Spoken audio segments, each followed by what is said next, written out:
Bonjour et bienvenue à l'émission Toute direction qui met en valeur les organismes de Forestville et des environs. Cette semaine, on reçoit Marie-Ève Boivin qui est directrice générale du Centre d'action bénévole Le Nordais qui est bien connu à Forestville. Donc bonjour Marie-Ève. Bonjour.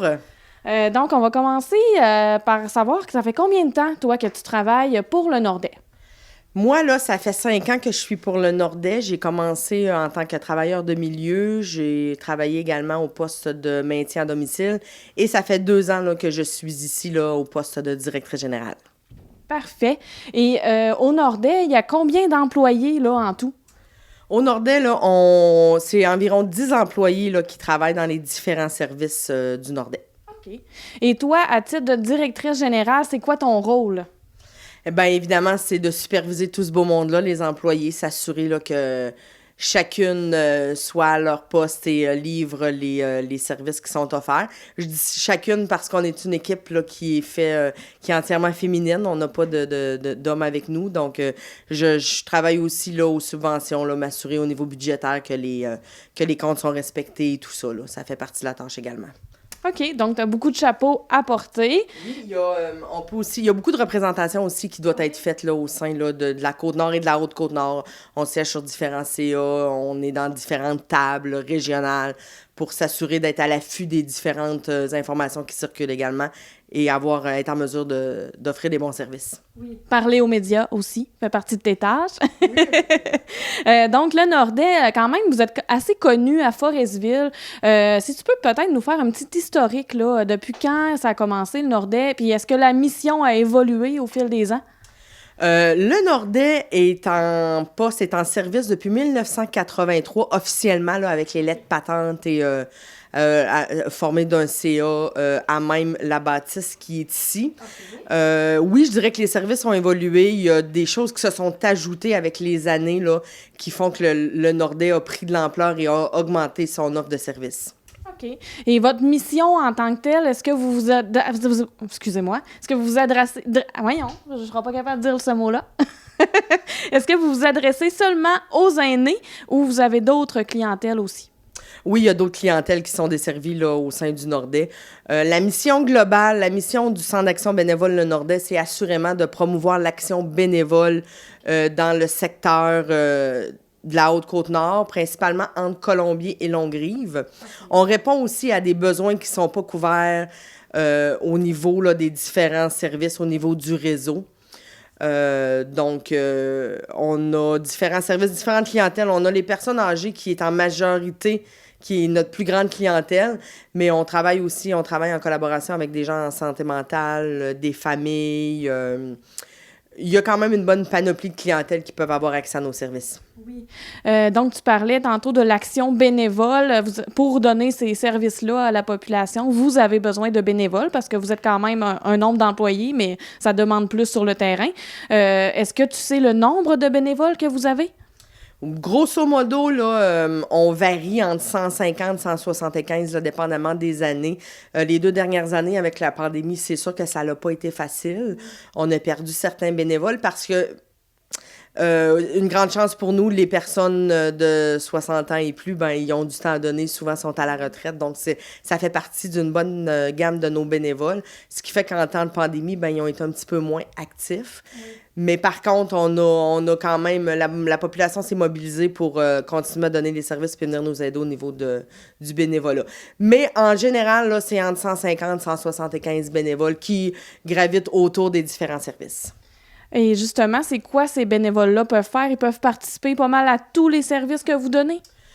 Oui, on a besoin de bénévoles dans tous les secteurs d'activité qu'on a. Là, si je pense, disons, à la popote roulante, ça me prend des baladeurs qui vont faire le service. Au niveau du transport accompagnement, on a plusieurs bénévoles. La friperie, si c'était pas des bénévoles, la friperie serait pas ce qu'elle est aujourd'hui. Oui, il y a plusieurs services qui sont offerts grâce à nos bénévoles. OK, parfait. Donc, s'il y a des téléspectateurs qui nous écoutent puis qui aimeraient donc donner du temps au Nordais, est-ce que vous prenez toujours des bénévoles, j'imagine? Absolument. L'offre de service est toujours là. On a toujours besoin de nouveaux bénévoles. que ce soit pour le transport, la friperie ici en Popote, même ici dans la bâtisse, venir nous aider en cuisine. On a les impôts qui s'en viennent, on a besoin de personnes qui sont en mesure de faire le service. On a toujours besoin de bénévoles. Donc, ils peuvent vous contacter directement ici au Centre d'action bénévole. Oui, exactement. On communique au Nordais ici. On parle avec Francine, qui est la responsable là, du bénévolat ici, ouais. Parfait. Donc, on va entrer maintenant dans les services. Il y en a beaucoup. Je vais voir pour commencer. Donc, au niveau du centre de jour, est-ce que tu peux nous expliquer en quoi ça consiste? Oui. Le centre de jour, c'est un centre d'activité, si on veut, qui est offert pour les personnes âgées. On essaie de cibler une clientèle de 65 ans et plus qui ont des besoins particuliers, qui sont isolés, qui ont peu ou pas de famille pour s'occuper d'eux, qui ont besoin de socialiser, de sortir un petit peu. Donc, nous, le centre de jour est offert en raison de 5 jours par semaine. On a 5 équipes différentes, si on veut, 5 groupes différents. Les gens arrivent ici vers 10 heures le matin, ils prennent un petit café, placotent un peu avec l'animatrice. Il y a des activités qui sont ciblées, ils font de l'animation là, avec Chantal qui est là présentement. Le dîner est servi sur place. Okay. Par la suite, il y a la vie active. Tu sais, c'est vraiment là, des activités typiques d'une journée à l'autre. Là. Ils ont vraiment des activités ciblées avec des nouvelles choses qui s'instaurent là, graduellement. L'activité prend fin vers 3 heures moins quart. Et ce qui est important de noter, c'est que le service est offert. On va chercher les personnes âgées chez elles. Okay.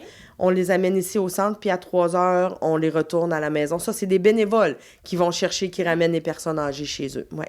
Donc, encore là, des bénévoles qui jouent un rôle important là, pour ce service-là. Et ça s'adresse à qui, le centre de jour? Et ça se déroule où? C'est vraiment ici, dans la bâtisse du Nordais? Oui, exactement. On a une salle, là, on a 2 grandes salles. Il y en a une qui est vraiment spécifique pour le centre de jour pour les personnes âgées. Comme je mentionnais, c'est pour les personnes de 65 ans et plus.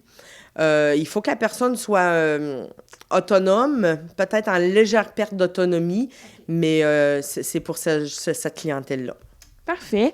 Donc maintenant, comme autre service, vous avez aussi, donc au niveau du transport, vous pouvez accompagner des personnes à leurs rendez-vous médicaux. Est-ce que c'est seulement pour la Haute-Côte-Nord? Non, le transport accompagnement médical, c'est un service qui est offert principalement pour les personnes âgées, encore une fois. Nos transporteurs se promènent là, à la grandeur du Québec, si je peux me permettre. Si les rendez-vous de la personne est à Bécomo, Sept-Îles, Chicoutimi, ça peut se rendre jusqu'à Québec. C'est des transports qui se font aller-retour. Notre transporteur accompagne la personne. Si le besoin est, le transporteur peut même aller s'asseoir dans le bureau du médecin avec la personne, okay. S'assurer de prendre la bonne information pour qu'elle soit transmise soit aux travailleurs sociaux, soit à la famille. Là. C'est vraiment la spécificité de ce service-là, c'est l'accompagnement bénévole, okay. L'accompagnement médical qui est offert. La personne âgée ne se fait pas débarquer sur le bord de la porte puis va dans l'hôpital. Non, notre transporteur l'accompagne jusqu'à la porte de son rendez-vous. Puis comme je mentionnais, elle peut même aller dans le rendez-vous avec la personne. OK. Puis comment est-ce qu'on peut faire pour justement en bénéficier? C'est en communiquant ici au Nordais, là, en parlant avec la responsable du maintien à domicile. Okay. C'est sûr qu'on a un petit questionnaire, on essaie de voir si le besoin est réellement là parce que on peut pas prendre tout le monde. Non, il y a beaucoup de demandes. Et puis, ça peut être référé par le réseau aussi. On a une bonne collaboration avec le réseau qui, eux, peuvent nous référer les clientèles là, dans le besoin pour ce service-là. OK. Puis, est-ce qu'il y a des coûts pour la personne qui est accompagnée? Oui, il y a des coûts pour la personne qui est accompagnée. Bien, la personne qui reçoit le service, là, oui. Faudrait voir la tarification, mais je pense que pour Bécomo, aller-retour, c'est 30 $. Okay. Si on sort de la région, c'est 40 $, que ce soit Québec, Chicoutimi, Malbaie, c'est un tarif fixe à 40 $. OK. Puis l'accompagnateur, dans ce cas-là, c'est un bénévole aussi? Oui. Il y a le bénévole qui accompagne. Puis si la personne âgée souhaite que sa fille elle l'accompagne au rendez-vous, il y a possibilité là, d'être accompagnée comme ça. On a quand même je dirais peut-être entre 7 et 8 bénévoles qui nous permettent d'offrir ce service-là. C'est sûr que c'est un service qui a toujours besoin de bénévoles. Ça, là, c'est assurément, là, si des gens sont intéressés, là, la manière dont ça fonctionne, c'est que les transporteurs utilisent leur voiture personnelle. OK. Ça reste du bénévolat. Ils ont une compensation monétaire pour l'utilisation de la voiture. Donc, évidemment, là, les frais d'essence et l'usure de la voiture. Mais il y a l'aspect bénévole là-dedans, dans le sens qu'ils accompagnent la personne au rendez-vous médical. Ils peuvent être quelque temps là, à l'hôpital avec eux et revenir. Le temps n'étant pas payé, c'est vraiment pour l'utilisation de la voiture. Parfait. Donc, s'il y a des gens intéressés encore là, n'hésitez pas à faire parvenir votre nom donc au Centre d'action bénévole. Maintenant, vous avez un autre service qui est très, très connu, je pense. Peut-être que je me trompe parce que je vous côtoie depuis longtemps, mais la Popote roulante, je pense que c'est un de vos services qui est assez connu. Donc, qui peut y avoir accès? Puis, est-ce que ça fait longtemps que vous faites ça? La Popote roulante, je pense que c'est un service qui est implanté là, depuis plusieurs années. Là, je ne veux pas me tromper, mais depuis l'existence du centre, là, je pense que c'est quelque chose qui est en place. C'est un service qui est offert encore là pour les personnes âgées, 65 ans et plus. On a quand même la possibilité, l'ouverture d'analyser des demandes. Quelqu'un de 55 ans qui est en rémission, qui vient de subir une grosse opération, qui a de la difficulté à se faire des repas, sur demande, on peut offrir le service, là, tu sais. Mais c'est ça. C'est un service qui est offert entre Longue-Rive et Colombier aussi. On a 3 routes, 3 baladeurs. On a un baladeur qui part Port-Neuf, Longue-Rive, l'autre Colombier, sinon c'est Forestville. OK. Puis c'est combien de fois par semaine? Puis est-ce que ça l'a augmenté justement au fil des années, ce service-là? On offre 3 jours semaine de Popote roulante, les mardis, mercredis, jeudis. C'est tout récent qu'on est à 3 jours. Je pense que ça fait 1 an et demi. On était à 2 jours avant, là, on a eu la possibilité de l'augmenter à 3 jours. Les repas sont servis, là, en moyenne, là, les gens le reçoivent vers 11h30 à la maison. C'est 6 $ pour les gens de Forestville. Les gens de l'extérieur, c'est 6,50 $. Donc, c'est la soupe, le repas principal et le dessert. C'est vraiment un repas complet. Et les gens, ils peuvent choisir s'ils veulent seulement le repas du mardi, du jeudi. C'est pas obligatoire de prendre les 3 jours. Dans le fond, ils peuvent y aller selon leur goût, intérêt, qu'est-ce qu'ils veulent manger. Oui, exactement. Avec les années, on affine toujours un petit peu nos services. On s'est rendu compte qu'il y a des clientèles qu'on les appelle une fois par semaine, le lundi, puis qui disent qu'est-ce qu'ils veulent toute la semaine. On a des gens qu'on appelle à tous les jours pour s'assurer qu'est-ce qu'ils veulent. Ça permet aussi d'avoir une certaine vigie envers ces gens-là, s'assurer là, que la personne est là, qu'elle répond bien au téléphone et que tout est beau. Donc, on les appelle à tous les jours, sinon c'est une fois par semaine. Le menu est aussi sur Internet, donc il y a des gens qui nous écrivent « Ben moi, cette semaine, je vais prendre le mardi, jeudi. » OK. Oui, donc c'est de différentes façons. Là, on s'ajuste avec la clientèle. Oui, donc le baladeur, comme tu le mentionnes, il peut jouer aussi un certain rôle de vigie, puis des fois, c'est même la seule visite que la personne reçoit pendant la journée. Est-ce que ça, c'est des choses que vous vous faites dire aussi? Ah oui, absolument. Là, il y a des gens, là, il y a des personnes, quand il va arriver le baladeur pour la livraison de popote, qui sont contents. Ça peut effectivement être là, leur seule visite là, de la journée, oui. Oui, donc les bénévoles, encore une fois, qui jouent un très grand rôle pour ce service-là. Donc, on a parlé seulement de 3 services, mais on va revenir là après une courte pause publicitaire pour parler des autres services nombreux du Centre d'action bénévole Le Nordais avec Marie-Ève Boivin, qui est directrice générale.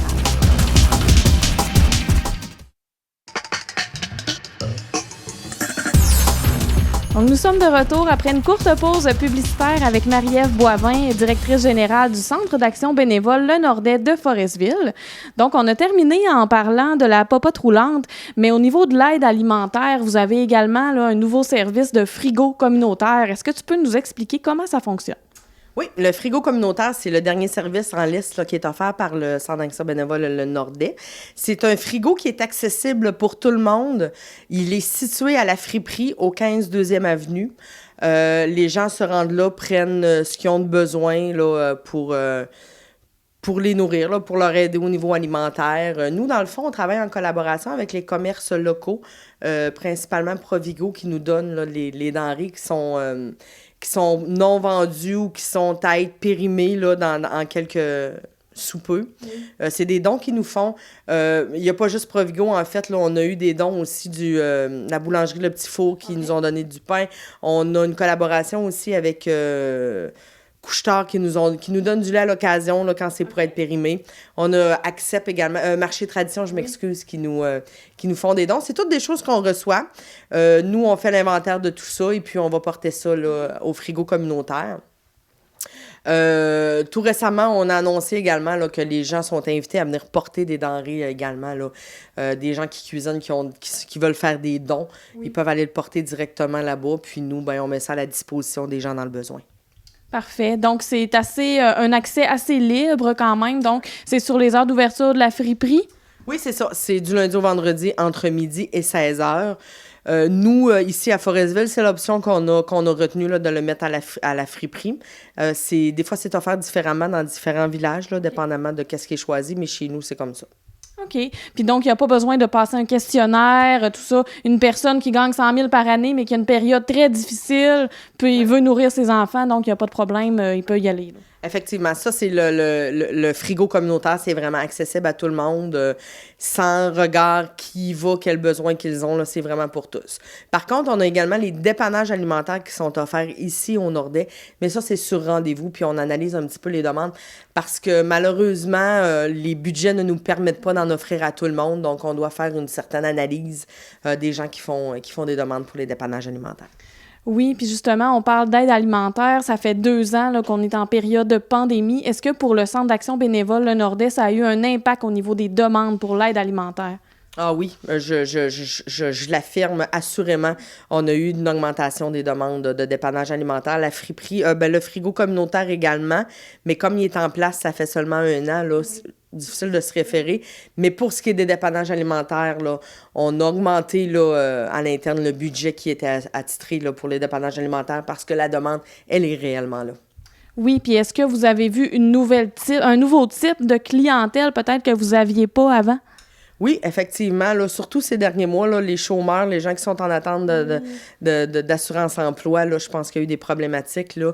J'en ai eu plusieurs qui sont venus là, nous rencontrer. Là. Le temps que l'argent commence à rentrer, puis pour les aider dans le besoin. Donc, c'est possible pour eux de venir vous voir, mais comme tu disais, dans le fond, c'est sûr que vous avez des budgets à respecter et il y a des critères à respecter également. Donc, mais si jamais ils peuvent être applicables à eux, ils peuvent faire appel à vous. Oh oui, absolument. Là. Puis qui se gêne pas, qui appelle, on va jaser avec eux, puis on va analyser la demande. C'est sûr que j'essaie le plus possible d'offrir là, aux gens qui demandent. Mais bon, comme on a mentionné, là, j'ai différents critères à respecter également. Oui, c'est ça. Et au niveau, justement, de la popote roulante, tu me disais là, pendant la pause là, que les bénévoles sont vraiment importants également à ce niveau-là. Oui, c'est sûr qu'on a quand même 3 routes, 3 jours par semaine. J'ai des bénévoles qui font les 3 jours, qui sont là tous les jours. J'ai des routes que c'est plus difficile, là, que c'est une personne, ça change à tous les jours. Ça fait qu'on a toujours besoin de bénévoles pour la popote. Je le mentionne, c'est pas un bénévolat qui est très, très long à faire. Les bénévoles se déplacent, se rendent ici au Nordais à 10h. Ils partent avec leur sac, les repas, ils vont chez les gens. 11h30, midi moins quart, souvent c'est terminé. Donc, s'il y a des gens qui sont intéressés à faire une petite heure et demie, 2 heures, une fois par semaine, ça peut être une belle forme de bénévolat à faire. C'est ça, ils ne sont pas obligés de faire les 3 jours, toutes les semaines, donc c'est selon ce qu'ils peuvent donner, mais vous êtes preneur, dans le fond, de tout le temps que les bénévoles peuvent donner. Donc, Marie-Ève, vous avez également un service de secrétariat et d'impôt aussi, là, je joindrais ça ensemble. Oui, exactement. On a le service de secrétariat là, pour tous les gens là, du secteur qui ont besoin de photocopies, faire des fax, faire imprimer des documents. Notre secrétaire là, qui est ici à l'avant, là, ça fait toujours un plaisir de les recevoir puis répondre à leurs besoins. Et on a le service annuel d'impôt qui est offert là, pour les gens à faible revenu. Ils peuvent venir ici porter leurs documents, prendre l'information, savoir s'ils sont ciblés ou non dans le montant qui... On a un montant maximum là, qu'on peut faire les impôts. Là, donc, c'est ça. Les gens viennent ici, apportent ça, puis on a des bénévoles qui complètent les impôts. Parfait. Puis au niveau, justement, du service de la travailleuse de milieu, c'est un autre employé qui fait partie de votre équipe. Et c'est quoi son rôle à cette travailleuse-là? Oui, notre travailleuse de milieu travaille principalement avec les aînés, la clientèle aînée. Majoritairement, cet employé se rend chez les personnes âgées ou les personnes âgées peuvent venir ici également. principalement, son rôle, c'est de faire le pont entre les personnes âgées et les différents services qui sont offerts. Quand on a des problématiques, quand on a besoin de quelque chose, on ne sait pas toujours vers où se tourner, vers qui se tourner. Alors, on rentre en communication avec Jessica, notre travailleuse de milieu, puis elle, par la suite, elle a une bonne connaissance des différents services qui sont offerts, les ressources spécifiques aux aînés. Donc, elle peut les accompagner là, aussi là, dans les démarches là, qui sont à faire. Oui, c'est ça. Je pense à des personnes, par exemple, qui ont des appareils, qui entendent moins bien au téléphone. Dans le fond, Jessica peut appeler avec eux à côté et les accompagner là-dedans. Oui, exactement. Prendre des rendez-vous médicaux, des fois, c'est pas facile. Exemple, là, Jessica peut les accompagner dans tout ça, puis le faire avec eux. Évidemment, la personne reste au centre là, du service. Si c'est aussi également complété, faire des fameux formulaires, c'est pas toujours facile, c'est petit, donc elle peut le faire avec eux. On peut référer des gens, au réseau. Le réseau également peut transférer des dossiers à Jessica là, pour qu'elle puisse accompagner des personnes. Donc, s'il y a une personne qui se sent interpellée, est-ce qu'elle appelle directement ici au Centre d'action bénévole? Oui, ils peuvent communiquer directement ici au Centre d'action bénévole. On va le transférer l'appel à Jessica. Elle a son cellulaire également, donc elle peut être rejointe là, au niveau de ses coordonnées, qu'on donnera peut-être à la fin. Oui, parfait. Donc, tantôt, au début, on a parlé d'un centre d'activité qui est le centre de jour qui s'adresse vraiment aux personnes aînées. Mais vous avez un autre genre de centre d'activité qui est le centre Murmure. Donc, est-ce que tu peux nous expliquer c'est quoi ce centre-là?